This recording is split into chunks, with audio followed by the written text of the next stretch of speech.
Welcome to the fifth episode of the AI Tomorrow podcast, a podcast from the School of Philosophy, Psychology, and Language Sciences at the University of Edinburgh. In each episode, we will be exploring topics related to artificial intelligence, consciousness, and AI ethics. I'm your host, Bartlomiej Pochorecki, and the following is a conversation with Ryan Calo, Professor of Law at the University of Washington and the founding co-director of the interdisciplinary University of Washington Tech Policy Lab, and the University of Washington Center for an Informed Public. Professor Calo's research on law and emerging technology appears in leading law reviews and technical publications and is frequently referenced by the national media. His work has been translated into many languages, and Professor Calo has testified 3 times before the United States Senate. AI Tomorrow podcast is available on all streaming platforms, including YouTube. I hope you enjoy this episode. Could you explain what the Tech Policy Lab at the University of Washington does regarding AI, and what is your role at the lab? Sure. Okay, so the University of Washington Tech Policy Lab is a unique interdisciplinary unit that bridges computer science, information science, and law. And I'm one of 3 co-directors, faculty co-directors, the others being Batya Friedman in information science, who's a pioneer of value-sensitive design. And the third is Tadayoshi Kono, who is a computer scientist with an emphasis on computer security. The Tech Policy Lab works on a range of different issues, some of which are specific emerging technologies like robotics and artificial intelligence, or augmented reality, or brain-machine interfaces. And the other is contexts like the farm, technology on a farm, or technology in a city. And yet another is looking at the overall ecosystem and how to improve it. Specifically around artificial intelligence, we've written a few papers. We wrote a paper about adversarial machine learning and what it means for the definition of computer crimes. It's a paper called "Is Tricking a Robot Hacking?" And as usual, we held hands across multiple disciplines, computer science and law, in order to do that. We also hosted the inaugural artificial intelligence policy workshop from the Obama administration White House, where we convened thought leaders from government and academia and industry to talk about technology policy almost a decade ago now. And so, AI is just one of our interests, but it's a critical one and something we're still thinking about. When thinking about AI, it's great to establish what kind of fears do we have or what do you want to prevent. And I read your article published in Nature, and you mentioned there that fears about the future impacts of artificial intelligence are often distracting researchers from the actual real risks of deployed systems. Could you expand on that and tell us, does the lab deal more with the current implications of usage of machine learning algorithms, or is it more focused on thinking about what happens when singularity emerges? Very much the first one. So it's my view, I don't speak for the lab in this regard, but it's my view that discussions of artificial intelligence becoming conscious, let alone malicious, and posing an existential threat to the world, not only are they premature, but they're almost strategically distracting us from the real world material impacts of artificial intelligence, including, for example, exacerbating income inequality, harming the environment through the extraction of energy and physical material from the earth in order to build the systems that are behind artificial intelligence. The way in which artificial intelligence is disproportionately deployed against and yet doesn't work as well for certain minority populations, certain vulnerable populations. And the lab, we tend to really think a lot about, real world impacts. That said, one of our projects called Telling Stories invited authors from all over the world, all populated continents, to tell kind of folk stories about how AI would affect their culture. And some of those are quite speculative. We don't shy away from speculation. We don't shy away from looking at the future and imagining futures. But we try to concentrate on the kinds of things that technology has always done, right? Which is to reward those who have and penalize those who have not. And we try to think about the way in which the costs and benefits of AI are not evenly distributed. I will say that while there was no lab then, one of my co-PIs, Batya Friedman, along with Helen Nissenbaum, wrote a paper about bias in computing systems in 1996. And so the idea that computing systems, algorithms that would be biased is something that they identified, my co-PI and her co-author identified almost 30 years ago. And yet it really took the last 5 years or so for us to really start a frank discussion about that topic, right? And so, it is past time to talk about certain things about AI, and it's not time yet, if ever, to talk about other aspects of it. That's fascinating. I had no idea that this was the topic of discussion so long ago. Yeah, 1996, I believe it was. It was bias in computer systems, and it was sort of undiscovered. It made a big splash at the time, but when the contemporary writing about how biased algorithms and so on came about, people didn't immediately start to cite to it, and it had to be excavated again. People would have to look at it and say, "Did you see this was written in the 90s?" It's not like it's unpredictable that computers and algorithms and AI would be biased. Indeed, it was predicted. So it would seem like we are late to introduce certain measures to work against inequality. Yeah, I think that's fair. I mean, so artificial intelligence is a technology. I mean, it's a set of technologies. I define it as a set of techniques aimed at approximating some aspect of human or animal cognition using machines. And this set of techniques takes place against the backdrop of existing societal and cultural and, patriarchal and colonial asymmetries, right? It's AI is coming into the world in a particular context, in a particular political economy, in a particular global hierarchy situation. And it should be interpreted against that backdrop rather than thought of as being some kind of autonomous force that somehow forces change, right? We should think about artificial intelligence as a set of techniques that enter into a world that is already flawed and ask whether it's going to exacerbate those flaws or whether it has the potential to address them. In that text, you also mentioned that corporations now are free to field test the AI systems on the public without any sustained research on the medium-term effects and even the immediate effects. And I was wondering, because that paper was published, I think 3 years ago, I'm not too sure, 3 or 4 years ago. Not a paper, sorry, an article was published 3 or 4 years ago. And I suppose you've been working for the last 4 years with lots of other people to put some pressure on the government to regulate specific issues related to artificial intelligence. I'm wondering, in 2022, do you still say that it is still a big issue, or perhaps did we manage to overcome lots of the issues that you found were a problem in 2018? Well, so sorry, just for the record, the paper in Nature that you're referring to with Kate Crawford was published in 2016. And so it's been 6 years since that was published. And yet I think we're similarly situated as we were then. It's true. I mean, I'm not an activist. I'm a law professor and I study technology primarily. Sometimes I make suggestions for how legislatures and policymakers of all kinds can achieve their goals. And sometimes I do take a normative stance about what we should be doing. For example, that something be anti-racist or promote human flourishing or whatever it happens to be. What I would say is that certainly we've seen a movement in Europe with the introduction of draft legislation that is risk-based that would address artificial intelligence. We have seen different kinds of rules come out of various US administrative agencies, such as the recent final rule from the Department of Transportation that driverless cars would be permitted and didn't have to have even steering wheels.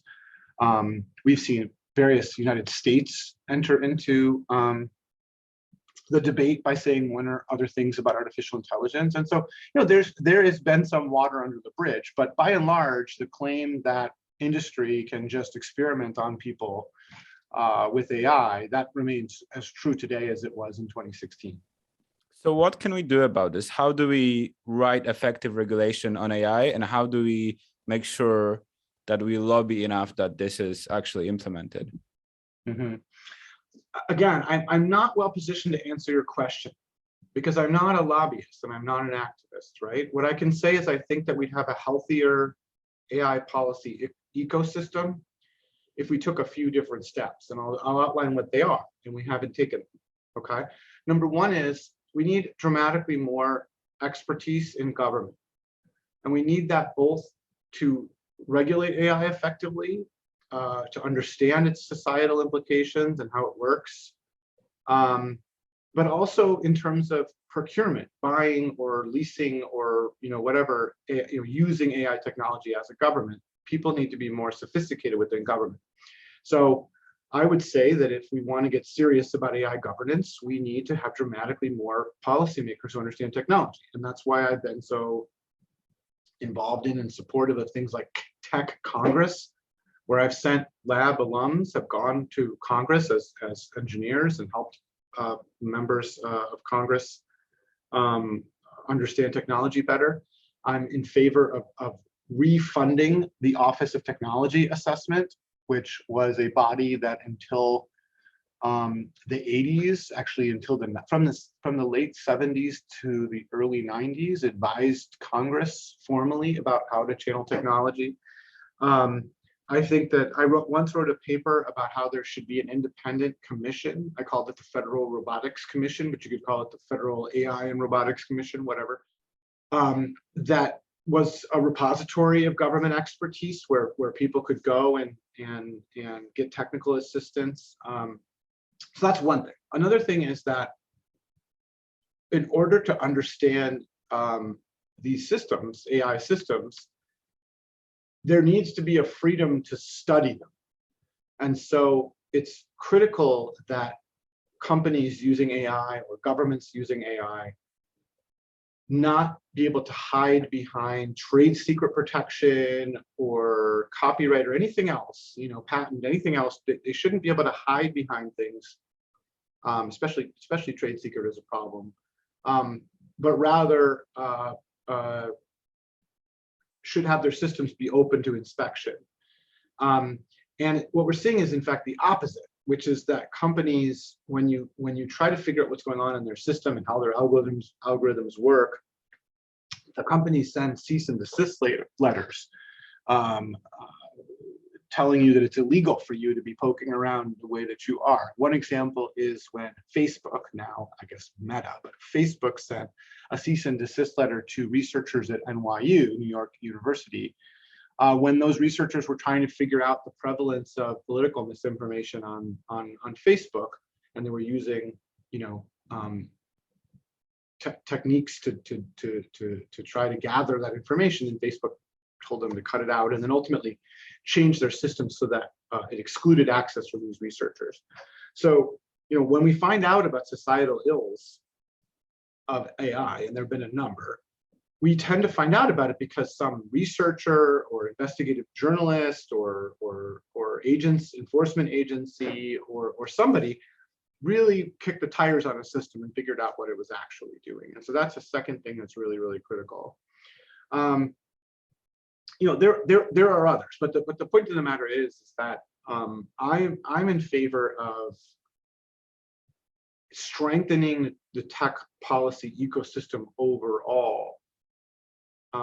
And another example is whistleblower protection. So we often find out about what things are when we don't find out from external researchers, we find out from people inside the company or the government who are saying this is being abused, and yet they face potential fallout. So protecting whistleblowers with stronger labor laws. I think that by improving the ecosystem overall, we'll achieve the goals of trying to put some guardrails around the technology. I think that trying to regulate AI as such is hard. You can't regulate math, and you can't regulate a set of techniques that uses lots of different approaches to accomplish a goal. Rather, I think you need to strengthen the ecosystem in order to have more, to have the technology be more responsive to the public interest. I'm just wondering if you are optimistic, let's say for the next 10 years, that the things you described would, not necessarily those exact things, but things on the similar accord would go forward, and we would see a change in how the government is interacting with those legislations? Are you optimistic about that, or do you think that it will just go as we went up until now? Well, look, I mean, the truth of the matter is that at the moment, the world and its governments are grappling with an ongoing pandemic, the ravages of climate change, and a extremely serious and scary war in Europe, right? Or at least adjacent to Europe, but essentially a European land war for the first time since World War II. And so they're distracted, right? Understandably distracted. If we were living in calmer times, you could imagine, yes, that the government would accrue adequate expertise and that some changes would be made in order to address these things. But it's been a very, very difficult time for governance. In the United States, we're also politically gridlocked. If I'm not hopeful, it's not because there's anything intrinsically impossible about regulating AI. It's because there are so many problems happening right now, and our mechanisms of democratic governance are breaking down, or at least they're threatened. Okay, I just want to disentangle that. Like, you know, if you told me, are you hopeful about climate change? If you told me, are you hopeful about world peace? Are you hopeful about disaster response or health virus surveillance? You know, no, because there's so much going on, and our democratic institutions are threatened, right? But there's nothing intrinsically unregulable or intrinsically difficult about channeling technology. It just takes the will to do that, right? Another example is, I didn't mention before, is, you know, one of the things that this set of techniques of AI does is it makes pattern recognition a lot easier and more powerful. And so I like to say that artificial intelligence increasingly makes it possible to derive the intimate from the available, meaning that information that you just share, that you are public about or don't think is particularly sensitive, all of a sudden can be used through machine learning or another technique. You know, a model can then associate this seemingly innocuous set of data points with something that is sensitive to you, like your orientation or your political beliefs or whatever it happens to be, which can be very consequential depending on the context you find yourself in. And so that presents a challenge to privacy, which has historically created a kind of binary conception of information where information is either public or private, or it's either personal or not personal, or it's sensitive or not sensitive. And those distinctions, which are embedded in various laws, are breaking down, right? And so one thing we need to do is to systematically inventory what laws are relying on distinctions that no longer obtain, right? That's a concrete thing we can do. Now, can we really do that? We haven't been able to get congressional action on privacy law for the United States in as long as I've been working on it, which has been 15 or so years. You know what I mean? Not because the technology is too hard, not because privacy is too hard, just there isn't the political will, especially with everything else going on. So I'm just trying to just draw a distinction in your mind. Sometimes I can not be optimistic, but it doesn't mean that it's not achievable. What do you think is the priority of all that stuff? Because we will probably see in the next 10 years lots of tumultuous events that you're in the United States. So let's say the United States is going to be involved in diplomatically or militarily. And I'm wondering where do you think, do we say the priority of the AI regulation and robotics regulation is? Well, look, the truth of the matter is that there is a disconnect between what the community of people thinking seriously about AI ethics and policy and social impacts. There's a disconnect between what that community is saying and what people are talking about within the Beltway, inside the Beltway, meaning inside the DC, Virginia, you know, the seat of power, okay? The conversation in DC, as I understand it, among policymakers is very much centered around the United States' ongoing competitive viability with China, for example, right? And so there's this narrative about how we need to invest in AI and we cannot over-regulate it, because if we do, well, we'll lose the so-called AI race to China, right? And so the way it's being framed by the military-industrial complex, in other words, the way it's being framed by people who have the ear of policymakers who come from the military, law enforcement, and so on, or from capitalist industry, has been to say, don't kill the goose that's laying the golden eggs, and especially don't do so now when China does not have the same limits, and we're going to wind up, not having technological superiority over a nation for the first time in a century. So it's hard to push back against that narrative, but it's critical to do so, because ultimately you could justify anything under that rhetoric, right? And so what are the priorities? Well, there's the priorities right now in Washington seem to be making sure that we keep our technological edge vis-a-vis our military and industrial rivals, right? What would I make the priorities? What would a lot of people in the priorities make in the community make the priorities? Well, they'd want to address surveillance, and they'd want to address discrimination and income inequality and so on. But the question, AI doesn't give you values. You have values, okay? AI unfolds against the backdrop of the political values that you already have. So asking me what the priorities should be, frankly, is like asking me what are my values. You could ask me the same question when the train comes along. Professor Calo, there's trains now. What should we do? And I would say, we should address the safety concerns. We should address the impacts, disproportionate impacts on minority. You see what I mean? You could say to me, Professor Calo, we've just figured out how to teleport people. What should our priorities be?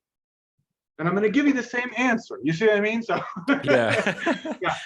I do understand. It's brilliant that you mentioned China, because I actually had one question prepared regarding the exact thing you mentioned. So just to be clear, do you believe there is, I mean, I don't want to ask a very general question, like, do you believe there is merit in that? Because that's just very hard to answer. But to what extent do you think that we should, there is a risk that the regulation would throttle a specific development in AI. So I'm just wondering, do you think that we should just disregard that concern? Because it is probably used in a very opportunistic way by certain groups that are influencing the government. But disregarding that element of that, is there some merit in that statement that we shouldn't regulate that because perhaps the other nations won't and we will be left behind? I don't think so. I mean, so here's the thing: is that how do you make incremental gains in artificial intelligence? You do so by funding basic research. So if we're worried about innovation in the United States, then we should be investing in innovation, investing in infrastructure, investing in schools, investing in basic research. I have to say that even a cursory understanding of how AI is researched today shows you that the teams are often either themselves interdisciplinary and international, right? Or they are in dialogue with international teams. So, for example, in the prior administration, in the Trump administration, there was this ridiculous executive order by the president, which purported to tell agencies to prioritize all American research teams when funding AI. So the idea was that you should look for Americans to fund, and hence by implication, you should not fund a team that had a bunch of people who are foreign born on it, or foreign or not citizens. There's nothing dumber than that from an innovation perspective, because these teams are all international, because people come to the United States to study. and some stay and found enormous companies, and some go back to their country of origin. And all of the data and the papers are ultimately published in a public way. So if China were interested in learning what we're doing in the academy around artificial intelligence, all they have to do is read the papers that we publish for free online. You know what I mean? And so this was just so stupid because it puts us at a disadvantage. If we can't draw from a global talent pool, if we can't collaborate with folks in other places, if we exclude certain people from participation, well, of course we're going to fall behind in basic research, right? I mentioned at the outset that we have a paper that's about adversarial machine learning and the consequences for anti-hacking laws. Well, literally one of the people on that team, the lead author, was not born in the United States. And I don't know whether he intends to stay in the United States, but he wasn't a citizen at the time. You know what I mean? And it's just, we have interdisciplinary teams. That's how modern. So it is just as likely that a kind of xenophobic reflex of America first will compromise the very values that we're supposed to set. Advancements in artificial intelligence are, for better or worse, a global endeavor. We are in dialogue with one another and so on. If the Chinese government ends up having more powerful, if the Chinese government ends up having more powerful computing power than the United States, it be not because if they have regulation or don't have regulation, it'll be because they invested in that. You know what I mean? But the idea that like we're going to somehow regulate AI and that's why we're going to fall behind, that is just goofy. It's just goofy. You know what I mean? It's easily dismissed. Right now, the Department of Transportation, after decades of people talking about driverless cars, the Department of Transportation has said, fine, good, here you go, have driverless cars. And yet, we don't all have driverless cars. Is it law? No, it's because driverless cars are super hard to do, like as a technical matter, to make them reliable. And consumers are skittish, appropriately skittish about purchasing them. It's very often that the law becomes a kind of boogeyman where we say, well, we can't have this advanced technology because the law is in the way. It's almost never the law in the way. Technology is just hard. It's become global. It involves industry, academia, military. This narrative that we can't regulate companies because China is just goofy, and yet people are listening to it. We touched on the openness of AI. It seems like you are all for open AI, and I interviewed Bill Hibbard, and he was, I think, one of the first proponents on that open source AI. And I'm wondering, Bill Hibbard mentioned that OpenAI, when they created GPT-3, they intended to make it open source at first, and then they changed their mind because they thought it might be used for malicious purposes. And I think this is gonna be, the more powerful we get those we get those systems, the more it's going to be the case that companies are going to say, yes, we are for the open source AI, but we will have to unfortunately not make it open source because somebody could use it for something bad. So I'm wondering, do you think this is a legitimate concern? Well, let me just back up a second and say a couple things. So number one, I'm not saying this about OpenAI actually, okay? But I know for a fact that sometimes when companies don't want you to kick the tires on what they're doing, they deploy arguments strategically like privacy. You know what I mean? And so when people talk about, oh, Facebook should give us its data so we understand how much misinformation is on the platform, they're going to cite privacy. Well, we can't because of privacy, right? Similarly, when you go to a company and you say, hey, I want you to open up your systems, your proprietary systems, so that we can see how they work and we can unpack the potential harms and so on, they're going to say, no, our stuff is so powerful that it's dangerous. You know what I mean? And so there's a couple things to think about with that. When somebody tells you that something's so powerful that it's dangerous, you got to ask yourself a little bit, what other motivations could they have besides the public interest? Because as far as I'm concerned, a lot of the tools that are being developed at OpenAI, they seem to find their way out into the public somehow. eventually, right? And yeah, they're accompanied by long papers that talk about how disturbing some of this stuff could be in the wrong hands, but they mostly get out the door, right? Um, you know, again, I am not attributing any malice whatsoever to that organization. In fact, I know a few people who work there pretty well, and they seem to be legitimately well-intentioned. And so it could be that you say, look, I'm studying gain of function capacity in viruses, and I don't think everybody should know about this work, because if they did, they could design viruses that were really deadly, right? I mean, I get that, you know, I mean, not like I don't understand that. Similarly, GPT, I agree that some of these text and image generation models are so powerful that they could be misused, and I've seen demos showing how they could be misused. So I'm not quibbling with that, right? But I also think we have to be attentive to the other reasons that people might say that their technology is so powerful. First of all, if you're trying to attract investors and people that work there, you want to say that your technology is so powerful it could be dangerous. You see why? Our stuff is so powerful, it could be dangerous. You know, it's sort of like the way in which when you say to Google, you know, hey, Google, you could subtly manipulate people into buying products that they don't really need. And Google clutches its pearls and says, oh, we would never do that. But then meanwhile, they wink at the advertisers and say, hey, we have technologies that's so powerful, we can sell stuff that to people that they don't really need.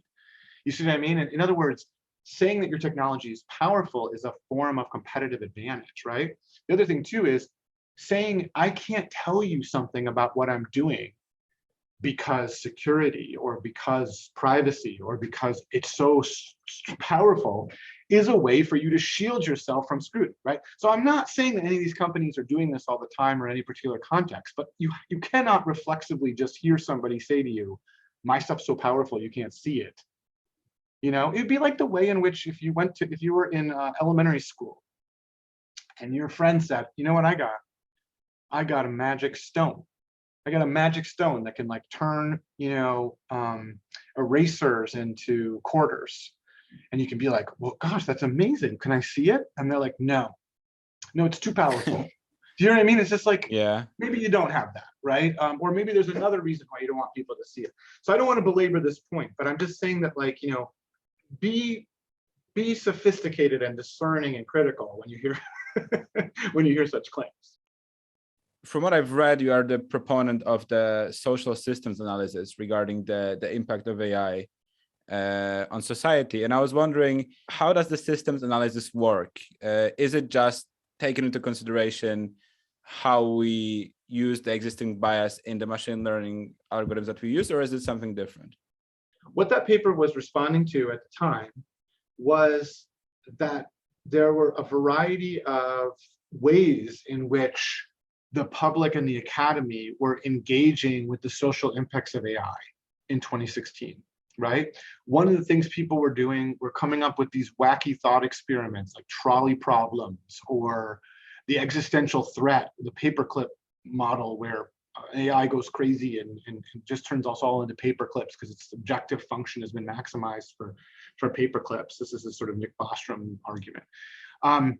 So people were doing like these thought experiments. They were trying to come up with ethical principles. They were trying to come up with, you know, value design scenarios, and all of them seemed not effective enough on their own, you know, or even distracting.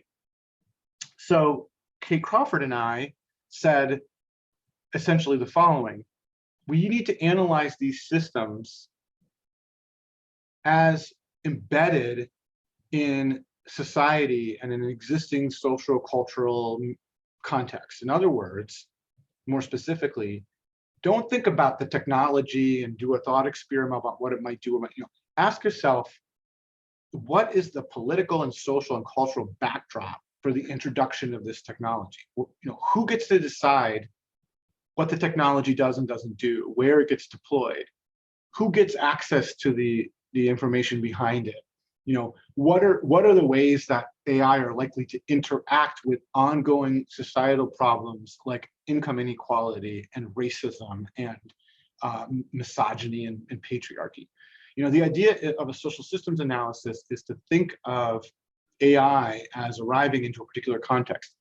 It's not groundbreaking. It's certainly not groundbreaking at the moment, because so many more people are familiar with, for example, science and technology studies, which is how STS would handle this.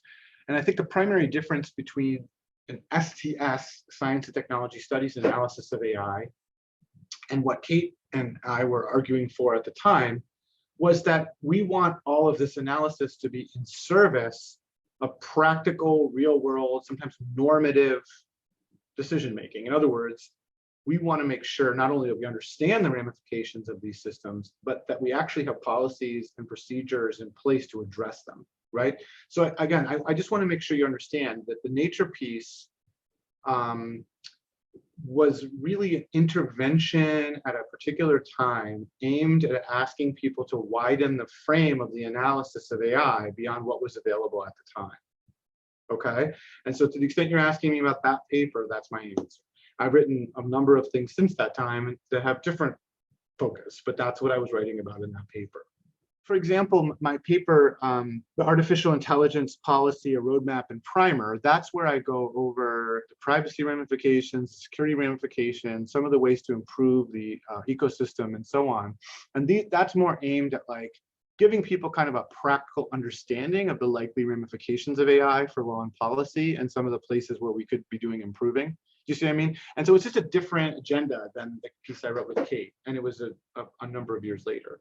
Great. I have actually a question from that paper. Oh, great. I found that really interesting that you said that deep learning as a technique may be effective in establishing correlation, but unable to yield or articulate a causal mechanism.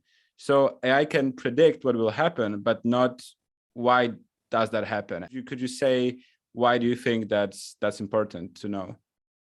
Well, because, I mean, there's a couple reasons. I mean, so first of all, just because a system can find correlations and even can effectively predict behavior, right? That's how GPT-3 works, incidentally, is it predicts what the next word ought to be on the basis of the training data that it has. It's very powerful stuff. I just want people to understand that that's not the same thing as like having a theory for how things work and operating against that theory, right? And so there may be times when, number one, a computer model will work for a while in predicting the next thing that happens, and then will suddenly and inexplicably break down, right? And the reason being that conditions have just shifted and the system has no theory, no real mental model of how things work. It's just predicting based on past data. And if that past data is no longer viable, so for example, there was a period of time when Google flu trends very accurately predicted flu outbreaks, so much so that my understanding is that the Center for Disease Control actually used the flu trends in order to figure out where to send resources. But then over time, it just started to break down and nobody really knew why, because there was no theory behind it. So it's going to be brittle. Not only that, but just because a system trained in one context works doesn't mean you can take it and put it into another context and it works. And so there's examples of like, obstacle avoidance features on cars not working very well in Australia or something because they weren't trained on kangaroos. So they're unable to, so they can tell when a deer is crossing, but they cannot tell when a kangaroo is crossing. Do you see what I mean? So there's a kind of a brittleness to it that comes from not really fun. If you have a mental model of how things work and you witness a change, you can update your model as a human being, and you can make sure. So part of it is about performance, but part of it is just not confusing the ability to spot patterns with actual meaning making. Do you know what I mean? I think that's also a big piece of it as well. Yeah. And so, I want to encourage people to be sober-eyed about the limits of what this stuff can do and can't do, because you see some of the things that AI can do, like drive a car, translate languages instantaneously, tell if a mole is benign or cancerous, and you look at that and you say, man, that's amazing. It could do anything. Could it do anything? couldn't it predict what the stock market's going to say? Couldn't it, be used to do this? And ultimately, you just have to be more humble and modest about the technology, because all it's really doing is you're creating a classifier or a detector by training a model up on basic historic data and then showing it data that it's never seen before and asking it to classify it or predict the next thing. And while it can be almost look miraculous, in point of fact, it has its limits, right? So that's really all I'm trying to. Does that make sense? That's all I'm trying to get at with that. It makes perfect sense. I'm just wondering. So is it still the case that the algorithms cannot, have that overriding principle that they should, for example, adapt for a specific change in a way bigger horizon? Yeah, I mean, so look, I mean, there's a complicated technical answer to this, and it goes something like this. Number one, there are some systems, for example, reinforcement learning systems, that can adapt to changed circumstances so long as they're pursuing a single objective function. So if you create a reinforcement learning system and you try to get it to, beat you at chess or beat you at a video game, and then you change and your objective function is winning the game or scoring the most points. Say you train a robot to be extremely good at pinball, and the reward function is scoring a lot on pinball, and it becomes amazing at it, right? And then you take away one of its flippers, so it only has one, right? It can train back up and get pretty good in the face of change, and it can do that because it's just going through the process again, but now with a different set of affordances.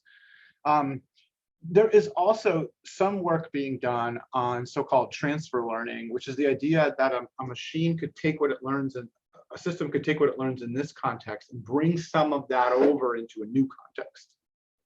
And that's very exciting work. But I tell you, it is the cutting edge of AI, right? The merely being able to take a system that can preserve some of its learning, to bring it over here to another context, to a new domain, that's like the stuff of multiple PhDs these days, right? There's also the possibility of integrating multiple systems. So you could have one system that's really good at a particular kind of pattern recognition and another system that's good at something else. And the dream is that you can integrate multiple systems in order to give all appearances that the overall system is quite able to adapt. And these are exciting frontiers, but they're a far cry from having a unified human consciousness, which may not even be possible to replicate. You know what I mean? And so I think that's important to bear in mind. Different techniques can yield different outcomes. Some can be blended together, but nobody's cracked general AI, and they may never, you know what I mean? Like it is possible that we could have this same conversation we're having in 100 years and they still wouldn't have done it. This is not going to be following from the last point. I'm just feeding off one of your papers. Sure. And I wanted to ask you a question. Will the rise of the prevalence of robots be connected to further increase in surveillance and the decrease in privacy? I don't know. I mean, so historically, yes. Historically, the introduction of robotics and AI has created far greater potential for surveillance, right? So for example, I mean, even in his book I can't remember when Joseph Weizenbaum's book is from, but even in Weizenbaum's famous critical book of AI from the 60s, I want to say, even in that, Weizenbaum talks about how the Navy invests in voice command recognition, and they say it's because they want captains to be able to command their ships with their voices. But Weizenbaum suspects that another ancillary reason is because voice recognition makes monitoring a lot more communications much easier, right? So if you have to have a person listening in on everybody's phone calls and then alerting somebody when they hear something suspicious, we are limited in your ability to surveil people sheerly by the number of officers or whoever, intelligence officers you have available to do that listening, right? But if you can run a software system across all communications that can recognize problematic patterns and alert record them and then alert an officer, well, then one officer can suddenly surveil a whole town, you know? And so the truth of the matter is that some of these developments in AI and robotics extend surveillance affordances quite meaningfully. Robots themselves are interesting. Robots can fly. They can sneak into little places. They can be very, very small, you know? So there's a way in which also you could have robots that are introduced to your home to do something like vacuuming or whatever they do, walk your dog. And those things are going to have sensors and processors, and it's going to be, I mean, maybe they'll be connected to the internet, so it'll be possible to access spaces that have been reserved for solitude. And so, you know, there's just a way in which robots and artificial intelligence make surveillance easier and reduce the number of places where you're truly private. You know, is that inevitable? I don't know. Will it continue to get worse and worse and worse? I don't know. But that is certainly something that I have observed in my work. And how can policymakers and scholars efficiently predict the future? I know you wrote a paper about that, and there is I think 3 main methods outlined. I don't have much time, but in like a huge abbreviation. So I wrote a paper that never was published with at the time PhD candidate in information science named Stephanie Ballard, and it was about the very sophisticated techniques of forecasting. That is to say, methodologies for trying to predict what the future might look like. Usually not just one future, but a bunch of possible, you know, scenarios or futures. And what we do in that paper is we canvass the future studies literature, and we apply some of the techniques to tech policy to try to show how policymakers might anticipate the social impacts of technology and the trajectory of technology. And the simple point is to try to push back against this idea that is so ingrained in tech policy these days, which is that you can't tell in advance what technology will do, and therefore you can't regulate it. You know what I mean? So there's this idea of it's kind of a libertarian paralysis, where people are convinced that because technology outpaces law, they think, technology is always going to be out in the world and law is always going to be catching up. And if law tries to interfere with technology, it's going to get it wrong because it's so hard to anticipate the trajectory of technology or its social impacts. And all that Stephanie Ballard and I were saying was, yeah, but in a lot of different scenarios, people use these sophisticated forecasting techniques to make wiser decisions, and tech policy could be one of those places. You know, Shell Oil, the company Shell Oil, used forecasting during the 80s energy crisis in order to successfully navigate that geopolitical morass and come out stronger on the other side of it. They credit forecasting techniques developed at RAND with helping them navigate that world. And every sophisticated company and many governments and the military all do these kinds of techniques in order to get some sense of how to plan for the future, right? And so if other people are doing it, why can't tech policy do it? So that was the point of that paper, and it was never published. It was at one of the We Robot conferences that I co-founded with Ian Kerr, who passed away, and Michael Frumkin, and now is being led by Kate Darling and Michael and Frumkin and I. And it was presented at that conference, and it's online, but it was never published. Okay, so one last short question Sure. that I ask all my guests: is AI gonna kill us all? Yeah, so I don't think AI is going to kill us all, at least not anytime soon. The truth of the matter is that it would take both an enormous technological advancement in terms of the amount of computational process we would need for AI to be powerful enough to have an intention. And it would take a kind of Shakespeare, a kind of Jane Austen level genius to write the software that would operate such a massive system. I don't think we can expect that AI will be intentional in any way, much less intend to do us harm. I suppose it is conceivable that we would be foolish enough to commit some system over to AI's total control, like nuclear warheads or something, wherein it would be possible for there to be some kind of apocalyptic scenario by accident. But short of being that dumb, I do not see AI posing an existential threat to humanity anytime soon, if ever. And the more time we sort of spend trying to address that fictitious existential risk, the less time we're addressing things like income inequality and effects on labor and effects on vulnerable populations and so on that are real and material today. Thank you so much for the interview. Yeah, these were great questions, and thank you so much for your diligence in getting in touch with me. And I really, really enjoyed this. I'll look forward to hearing the podcast. Thank you for listening to this conversation. If you enjoyed this episode, please consider to like, subscribe, and share. I also recommend following the AI Tomorrow podcast on Twitter and LinkedIn to make sure you don't miss out on any clips from future episodes.